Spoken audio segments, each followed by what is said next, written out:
All right, I want to give you an example if you are thinking about waiting to purchase a home. And I'm doing this because a lot of people have come to me and said, Jordan, I'm waiting for the rates to go down before I move into a property, which is totally understandable. But I always like to give the numbers because a lot of times people think that it's this drastic jump.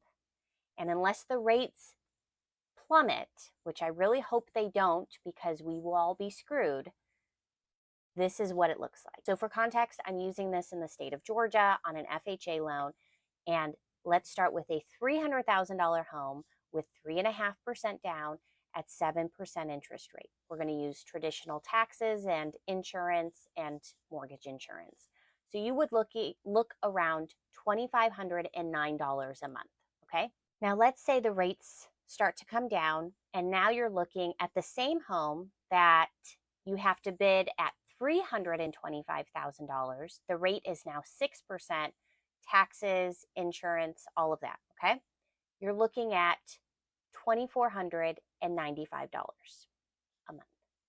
Now, let's say the rates go down even more. So now there's more competition. People are out there. They are trying to get into these homes and they are willing to overbid now because they want to get locked in. So now we are at, let's say, a $350,000 purchase price at a 5% interest rate. We're taking into consideration taxes, insurance, all that good stuff. Your payment would be $2,460 a month. And yes, people are going to come in here and they're going to say, well, Jordan, I'm paying less interest and so on and so forth. And I completely understand that, 100%, 100%.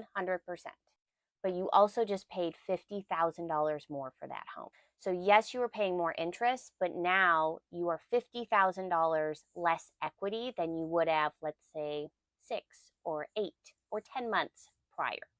So just keep this in mind if you are looking at waiting. And to end that, I understand every scenario is different, every market, city, state, so on and so forth. This is just an example to give you an idea because again, we have lived through 2020 and 2021, and I want you guys to be prepared going into 2024's housing market.